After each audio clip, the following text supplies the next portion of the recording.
baca, telisik, abaikan. Jadi keren nih. Jadi Ini dia 4 bincang-bincang asik soal pemilu dan segala pernak-pernik. Biar kamu ngerti dan gak malu-malui. Ngerti hakmu dan paham kewajibanmu. Asik! Ye, ye, ye. sebelum mulai kita tepuk tangan dulu dong. biar Supaya semangat ya.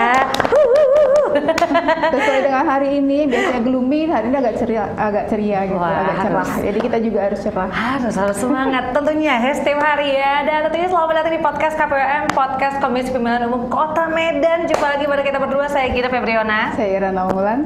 Tentunya di sini kita akan bahas tentang ilmu sosial dan juga politik, tentang pemilu juga. Pokoknya banyak yang akan kita bahas dengan narasumber-narasumber sangat luar biasa. Kali ini sudah hadir narasumber cantik kita ya. Tapi sebelumnya apa sih Kak yang akan kita bahas? Ya, tema kita hari ini adalah tentang dinamika politik lokal yang di Sumatera Utara ini tidak bisa terlepas dari apa ya, etnisitas dan kekerabatan seperti itu. Masa sih? Kayaknya harus kita tanya sama expertnya nih ya. Iya, benar sekali. Oke, langsung aja kita perkenalkan, ini dia Ibu Windawati Pinem SS MIP. Kita kasih tepuk tangan dulu dong. Halo Selamat Ibu, datang, Ibu. apa kabar? Alhamdulillah kabarnya baik. Wah, cerah ya hari ini pakai warna pink gitu ya, bunga-bunga gitu. Harus cerah. Cantik ya? Wajib. Perempuan harus cantik gitu ya. Oke, harus dong ya. Nah, Ibu Windawati Pinem SS MIP ini pemirsa adalah seorang dosen di Universitas Negeri Medan dan mengajar di Fakultas Ilmu Sosial. Apakah benar Ibu? Ya betul. Jadi saya itu mengajar di Fakultas Ilmu Sosial ya, tepatnya di jurusan PPKN lah. Di Unimed. Udah berapa lama tuh Ibu? Sudah sejak 2019 sampai dengan sekarang, dan insya Allah sampai 30 tahun ke depan. Amin. Mudah-mudahan sehat, dikasih kemudahan lah untuk berkarir di Unimed. Amin. Insya Kak Allah Ulan kan ya, nyusul juga kita- nanti jadi dosen kan? Amin ya. Mungkin beda Bentar suara, lagi. beda suara ya. Tapi kenapa sih Ibu dosen kita ini tertarik untuk terjun ke Politik, bidang ya? ilmu sosial politik gitu? Biasanya Kenapa? perempuan itu ekonomi gitu, manajemen pilihannya atau akuntansi ya. Akuntansi, tapi ini ilmu politik. Iya, jadi ilmu politik tuh seksi gitu. Jadi nggak semua perempuan loh mau masuk ke jurusan ilmu politik. Kami aja dulu ya waktu kuliah S1 dan S2 yang jurusan ilmu politik tuh perempuannya tuh kebatas. Jadi kita primadona di antara para laki gitu ya. Jadi memang kita belajar ilmu politik itu ya karena memang ilmu politik itu kan paling banyak menyentuh seluruh aspek kehidupan kita sebagai warga negara ya. Mulai dari kita lahir ya sampai nanti kita wafat, pasti kita nanti akan bersenggolan dengan yang namanya policy ataupun kebijakan yang dibuat oleh negara. Jadi belajar ilmu politik itu penting, khususnya kaum perempuan nih, supaya nanti kita kedepannya bisa mengedukasi minimal tuh anggota keluarga kita lah. Seperti itu. Jadi karena perempuan itu guru pertama, madrasah pertama di rumah. ya, Betul. betul. Padahal menurut aku ribet loh kalau misalnya bahas tentang politik ya? ini gitu ya. Pusing ya, Apa bawaannya sih pusing gitu kan? Gitu ya. Padahal Banyak mengasihkan banget sebenarnya. Iya. Wah, Karena sebenarnya di kehidupan kita sehari-hari kita ini ya nggak bisa lepas dari politik gitu, tanpa kita sadari gitu. Mungkin tapi karena pemerintahan atau apa, jadi kita mikir kok jelimet banget ini ilmu politik itu kan ya Mbak ya. betul. Makanya itu Padahal dari ini nggak sepusing itu loh. belajar seribet politik. itu ya, nggak sepusing itu. Makanya itu dari sini nih Bu dosen kita undang ya, supaya teman pemilih juga bisa melek ya terhadap dunia politik gitu juga ya. gitu ya. Tapi selama jadi dosen apa sih kesan ataupun pengalaman ini ya, supaya bisa sharing ke teman pemilih ya, supaya perempuan itu juga tadi tuh melek gitu ya terhadap ataupun paham terhadap kondisi sosial masyarakat. Oke, jadi kalau ditanya pengalaman menarik, tentunya banyak ya. Nanti kalau diceritain di sini nggak akan ada habisnya. Salah satunya gitu ya. dong, salah satunya Jadi, aja. Ada satu pengalaman menarik ketika bergabung di Unimed ya. Apalagi saya itu kan mengajar di PPKN yang mayoritas mahasiswanya itu cewek, perempuan. Jadi kebanyakan tuh perempuan. Iya. Seringkali mereka bertanya gitu ya, Bu gimana sih cara membagi waktu antara dunia pekerjaan dengan dunia domestik gitu, karena perempuan kan selalu bersinggungan dengan yang dua tadi gitu ya. Saya selalu bilang bahwa memang perempuan ya, terutama kita yang hidup di Indonesia, itu tantangannya berat sekali karena kita masih terbelenggu dengan budaya patriarki ya. Jadi kita sebagai perempuan itu harus pintar, wajib pintar. Kenapa? Karena nanti ke depannya ketika kita sudah berumah tangga, kita jadi ibu, kita akan menjadi madrasah pertama buat anak. Saya selalu mengingatkan ya para mahasiswa saya yang perempuan-perempuan ya, kalaupun suatu saat kalian nggak bisa berkarir di luar ya, minimal kalian akan berguna untuk anak-anak. Betul. Ya, karena mencetak generasi bangsa kan, Mbak. Nah, jadi kadang kita kan tanpa disadari banyak sekali omongan-omongan dari luar ya. Untuk apa sih sekolah tinggi-tinggi? Untuk apa sih nanti pasti ketemu dapur, sumur, kasur gitu. Sering.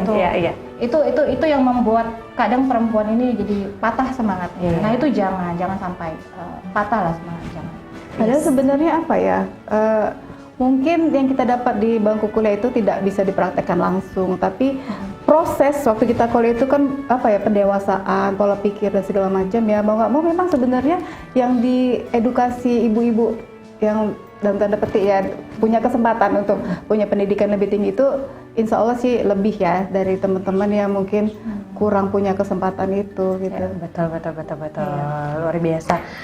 Wah, ini sebenarnya semakin menarik ya, karena ini bahasa tentang perempuan, tentang ilmu politik juga ke masyarakat. Tapi aku udah lihat nih ya, penelitian ataupun yang udah dibuat nih sama ibu dosen kita luar biasa banyak sekali. Salah satunya kakak tahu nggak?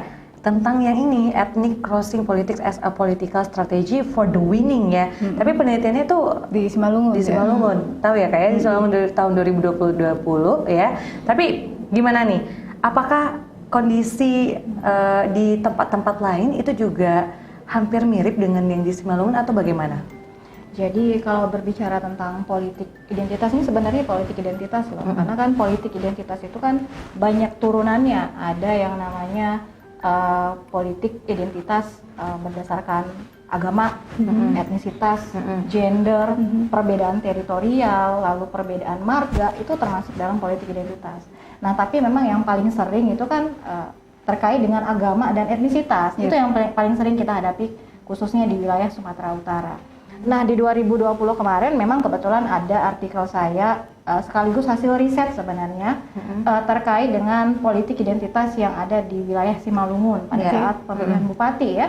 Nah, jadi saya menemukan bahwa sebenarnya politik identitas itu jangan dibayangkan itu selalu bersifat buruk, jangan ya, tapi juga bisa digunakan sebagai strategi marketing politik. Nah, jadi tidak selamanya yang namanya etnisitas, agama itu berdampak negatif ke masyarakat, tidak ya. Jadi di Simalungun itu saya menemukan bahwa memang salah satu paslon di sana itu menggunakan politik identitas ya seperti agama dan etnisitas untuk strategi marketing politik mereka. Nah, ini mungkin yang berbeda dengan penelitian-penelitian sebelumnya gitu, dimana kalau yang dulu-dulu kan biasanya politik identitas itu berkaitan dengan sisi negatifnya mungkin ya, jadi memecah belah masyarakat gitu, membuat rame ya, buat kita berantem. Nah, itu yang membuat politik identitas itu selalu image-nya itu jelek di mata masyarakat.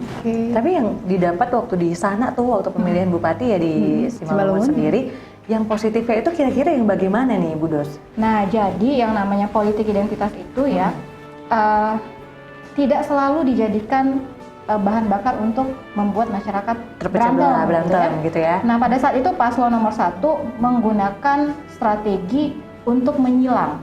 Ya, jadi ada parpol pendukungnya, ada tim suksesnya ya. Itu mereka istilahnya mencari-cari siapa ya nanti pasangan si paslon 1 ini ya. Jadi mereka menduetkan calon yang memang berasal dari suku yang berbeda gitu. Yang berbeda ya. Pertama ya, pasangan yang paslon 1 ini dia kan orang situ. Ya, orang situ bersuku yang mayoritas orang di situ tinggal. Nah, dipilihlah temannya ini yang orang perantauan. Ya, jadi mereka tuh memikat orang yang perantauan dan yang tinggal di dalam juga. Nah, jadi sekaligus.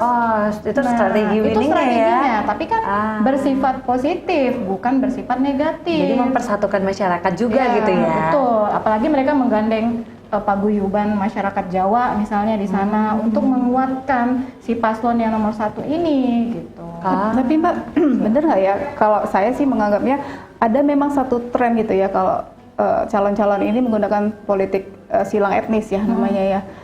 Jadi apa sih yang membedakan gitu positioning kita ini sebagai calon? Apa yang membedakan kita dengan calon lainnya kalau strategi kita sama? Nah, yang namanya strategi marketing politik itu pasti semua beda-beda. Nggak mungkin dong saya misalnya mau mencalonkan diri, saya punya tim sukses, ya itu strategi itu pasti urusan dapur yang rahasia, nggak boleh ada orang lain tahu, ya. Jadi udah pastilah kita pasti punya strategi yang berbeda-beda. Tetapi yang paling banyak dilakukan para tim sukses ataupun pendukung-pendukung di belakangnya itu biasanya pasti berkaitan dengan memecah belah, ya itu sudah pasti. Jadi balik lagi seperti yang saya katakan tadi, nggak selamanya lah politik identitas itu digunakan untuk hal-hal yang bersifat negatif. Balik lagi ke calon ataupun ke parpolnya ya. Tapi kalau menurut kacamata Bu Dosen sendiri, gimana nih di Kota Medan sendiri? Apakah dinamika politik lokalnya itu masih juga sama gitu ya? Sama gitu, ke etnisitas, ke agamaan dan juga ke apa tadi? Apalagi masyarakat kita mungkin gitu kan, masyarakat Medan ini. Tapi ke arah positif atau negatif jatuhnya kalau di Kota Medan Di Kota sendiri? Medan ya. Nah, jadi sebenarnya tunggu nih ada yang datang. minum dulu. Kita penasaran gitu ya. Penasaran sama jawabannya tapi minum dulu deh sambil minum ya. Makasih cantik ya. Aduh, sering-sering ya. Ini apa sih kira-kira? Ini terima kasih. Bu Dosen sukanya apa? air putih bisa bagus untuk kesehatan. Ini tapi rasanya apa? Berbeda. Ada beda rasanya rasanya. meskipun dia Ada manis-manisnya mungkin ada ya. manis-manisnya ya. Makasih loh Tika ya. Iya, Ya, oke, terima kasih. ya. Sambil lanjut tadi gimana cerita kita? Masyarakat Di Sumatera Utara, Sumatera Utara, ya. terutama Medan ini jadi kayak taman mininya Indonesia gitu, semua ada di sini suku-suku yang ada. Gimana tuh? Nah, kalau politik identitas sendiri ya, kita kaitkan dengan Kota Medan. Sebenarnya peluang untuk terjadinya politik identitas itu dimanapun bisa terjadi, tidak hanya di Indonesia. Ya, kalau kita lihat riset-riset sebelumnya juga banyak kok yang sudah terjadi ya politik identitas itu. Tetapi ya untuk wilayah Kota Medan saya katakan peluang untuk terjadi itu pasti ada ya. Cuman dengan catatan ya politik identitas itu hanya akan terjadi ketika misalnya ada partai politik yang mengusung calon ya, itu calonnya pasti saingannya beda agama, beda etnis, itu pasti akan muncul yang namanya politik identitas ya. Jadi kalau paslonnya sama, seperti contohnya nih Pilkada Wali Kota Medan kemarin 2020, itu kan sama, ya kan nggak ada yang bisa kita bedakan gitu kan. Nah itu akan kecil sekali tingkat untuk terjadinya yang namanya politik identitas tadi gitu. Jadi yang terjadi akhirnya pasangan calon campaign itu dengan tema yang berbeda lagi kalau ya Mbak ya, nggak menggunakan politik identitas.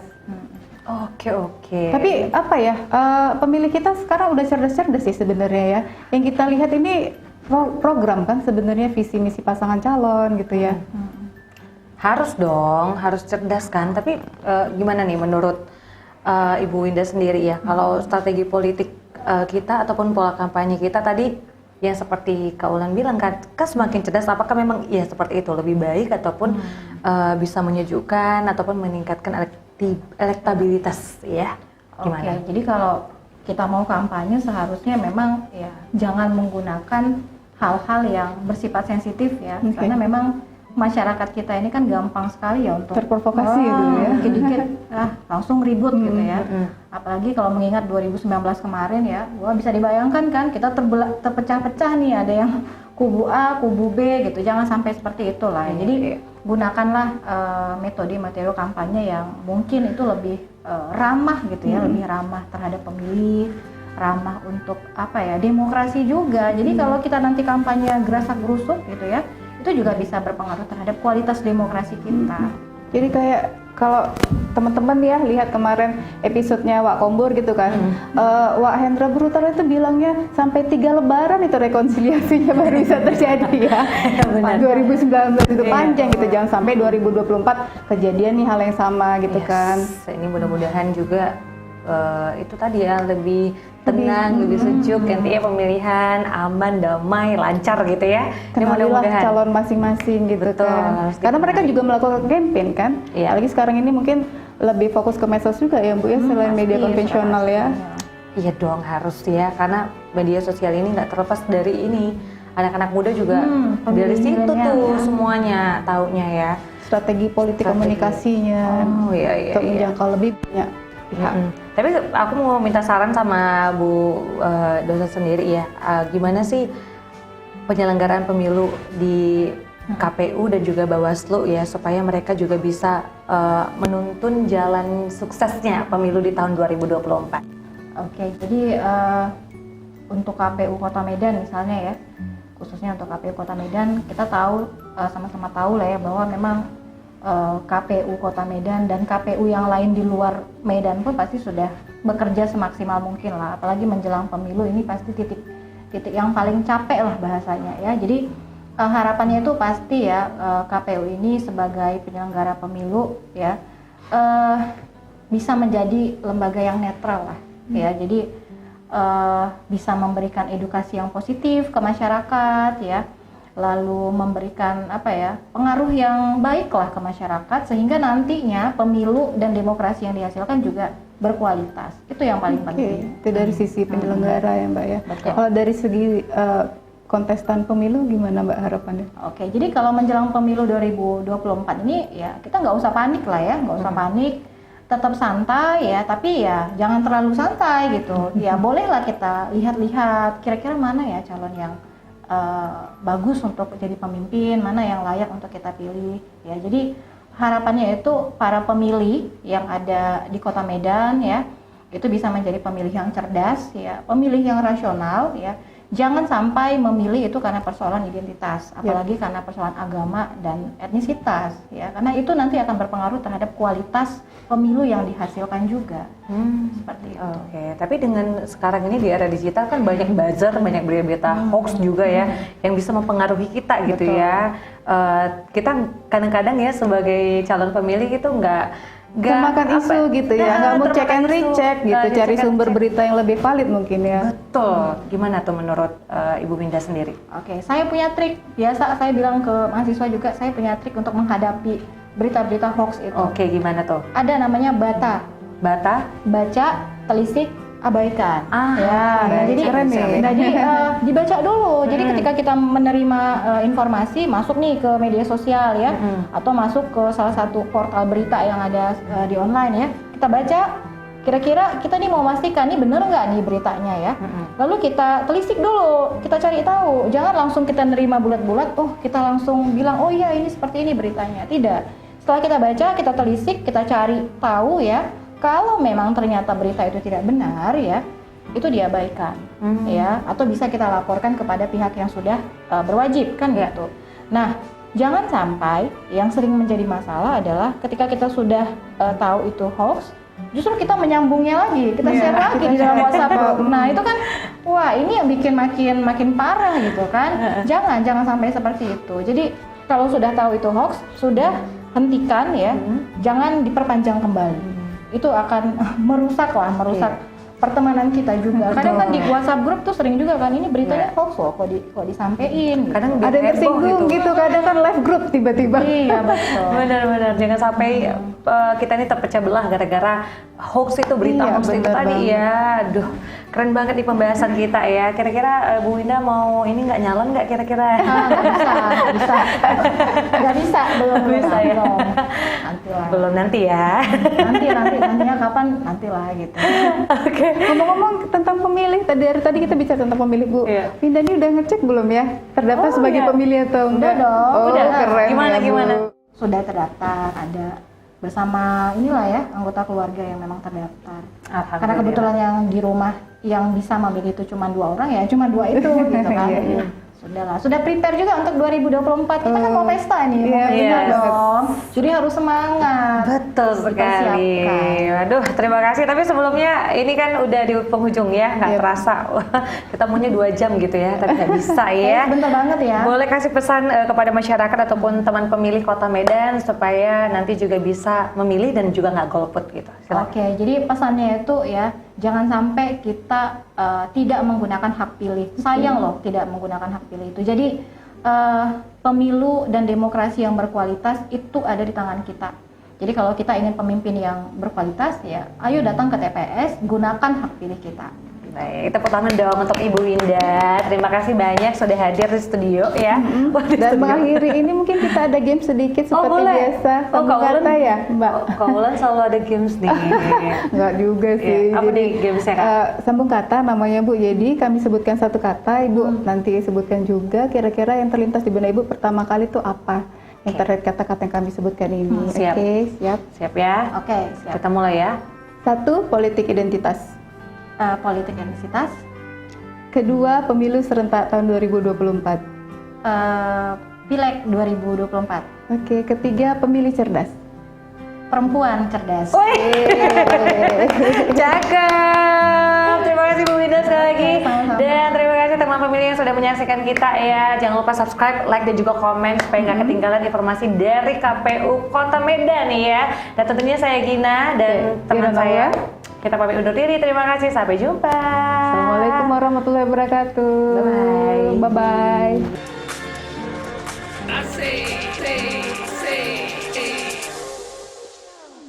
Ini podcast KPU bukan kaleng-kaleng.